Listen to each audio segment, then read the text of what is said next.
প্রিয় শিক্ষার্থী বন্ধুরা, তোমরা তোমাদের শিক্ষার সমস্ত তথ্য জানতে এবং সকল সমস্যার সমাধান জানতে এখনই জয়েন করো আমাদের ফেসবুক গ্রুপে। ফেসবুক গ্রুপের লিংক দেওয়া আছে ডিসক্রিপশন বক্সে। স্বাগতম সবাইকে ওয়াইস পয়েন্ট একাডেমিতে। আশা করি তোমরা সবাই ভালো আছো। আমরা কথা বলছিলাম অষ্টম শ্রেণীর বাংলা ষষ্ঠ অধ্যায় কবিতার যে অংশগুলো রয়েছে সেগুলো নিয়ে। এই অধ্যায়ের প্রথমে তোমাদের এই পণ্ডশ্রম কবিতাটি রয়েছে, লিখেছেন শামসুর রহমান। আজকে আমরা পণ্ডশ্রম কবিতাটি বিস্তারিতভাবে আলোচনা করব। চলো আমরা কবিতাটি পড়ে। এই নিয়েছে ওই নীলজা, কান নিয়েছে চিলে। পণ্ডশ্রম কবিতার নাম শুনে বোঝা যাচ্ছে যে কোনো একটা শ্রম বা কোনো কাজ পণ্ড হয়েছে বা বৃথা হয়েছে। পণ্ড মানে কি? বৃথা হয়ে যাওয়া, কোনো কাজ বৃথা হয়ে যাওয়া। এই কবিতাটা হচ্ছে আসলে এখানে বোঝানো হয়েছে যে আমার এই সমাজে আমরা কিছু সংখ্যক মানুষ কোনো কিছু যাচাই বাছাই না করে কোনো একটা উড়ো খবরের পিছনে ছুটে সময় নষ্ট করি। আমাদের সময় নষ্ট করার সাথে সাথে আমাদের অর্থ নষ্টর সাথে কি পরিশ্রম, শারীরিক নষ্ট, সবকিছুই আমরা ব্যয় করি। তো আমাদের উচিত কি, কোনো কিছু ঘটে গেলে তার আগে তথ্য যাচাই বাছাই করা। এই কবিতাটা সেটার উপর ভিত্তি করেই লেখা হয়েছে।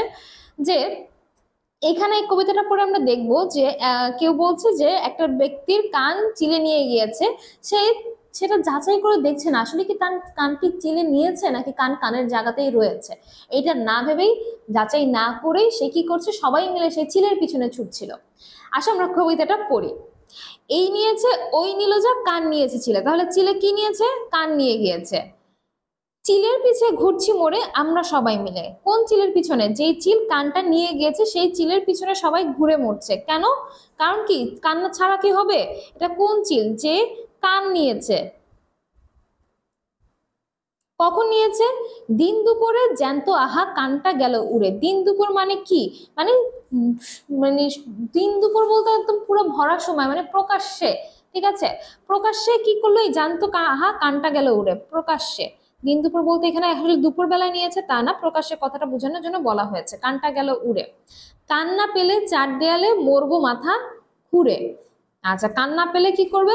মাথা খুঁড়ে মরে যাবে। তারপরে তার কানটা লাগবেই। কান গেলে আর মুখের পাড়ায় থাকলো কি হে বলো, কানের শোকে আজকে সবাই মিটিং করি চলো। আচ্ছা, কান গেলে আর মুখের পাড়ায় থাকলো কি হে বলো। মুখের পাড়া বলতে আসলে এই এলাকার পাড়া না, এখানে আসলে মুখমণ্ডল বোঝানো হয়েছে। মুখমণ্ডল মানে আমাদের একটা মুখের অংশ তো হচ্ছে এই কানটা। আমাদের মুখের একটা অংশ যদি মিসিং থাকে তাহলে কি মুখের পাড়া আর বজায় থাকে?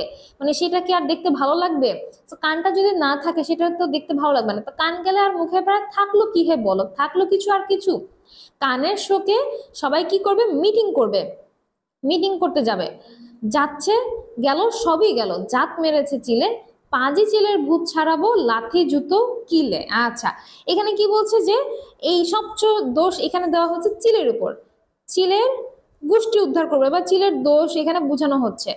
এখানে চিলের দোষ বোঝানো হচ্ছে যে যাচ্ছে গেল সবই গেল, জাত মেরে দিয়েছে। চিল একেবারে কি করেছে? জাতটা মেরে দিয়েছে। পাজি চিলের ভূত ছাড়াবো লাথি জুতো কিলে। কি কি কাজ করবে? লাথি দিবে, জুতো মারবে, কিলাবে, এই নানান কিছু। আচ্ছা, সুধী সমাজ শুনুন বলি এই রেখেছি বাজি, এই যেজন সাধের কান নিয়েছে জান নিব তার আজি।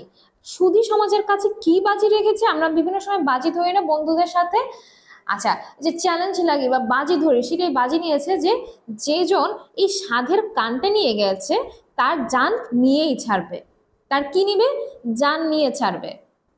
মিটিং হলো ফিটিং হলো কান মেলে না তবু, ডানে বায়ে ছুটে বেড়ায় মিলান যদি প্রভু। এত মিটিং করেও কোনো কিছু হচ্ছে না, তো মিটিং মিছিল করেও কি হচ্ছে? কান মিলছে না। একবার ডানে যাচ্ছে, বামে যাচ্ছে, যদি কোনোভাবে প্রভু বা সৃষ্টিকর্তা কানটা মিলিয়ে দেয়, এই আশায় ছুটছে দেখে। এখানে দেখেন কবিতার টুইস্ট আমরা এখানে পাবো।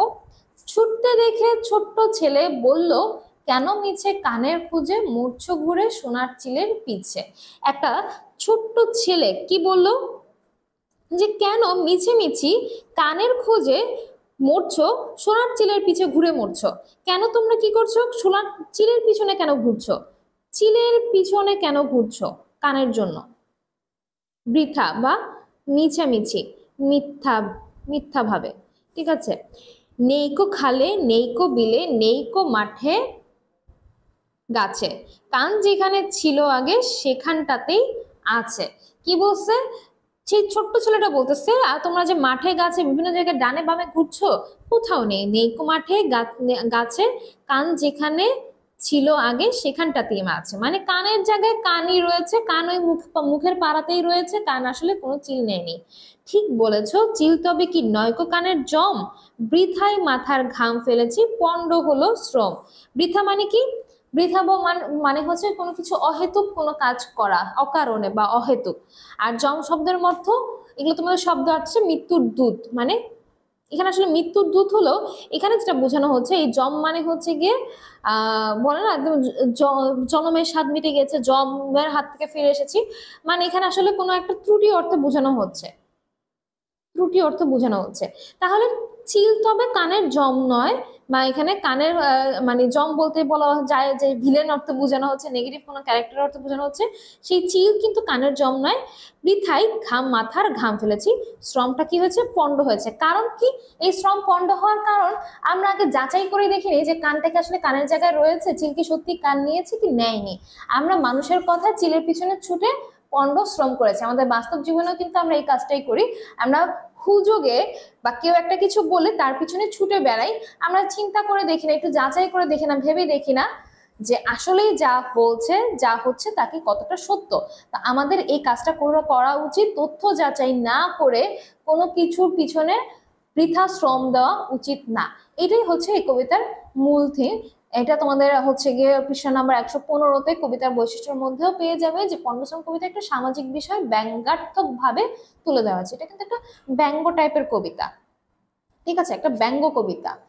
আচ্ছা, এটাই হচ্ছে কবিতার মূল বিষয়। আশা করি তোমরা কবিতাটা বুঝতে পেরেছো। কবিতাটা খুবই মজার এবং এই কবিতার থেকে যে কোনো প্রশ্ন উত্তর খুব সহজেই তোমরা উত্তর করতে পারবে।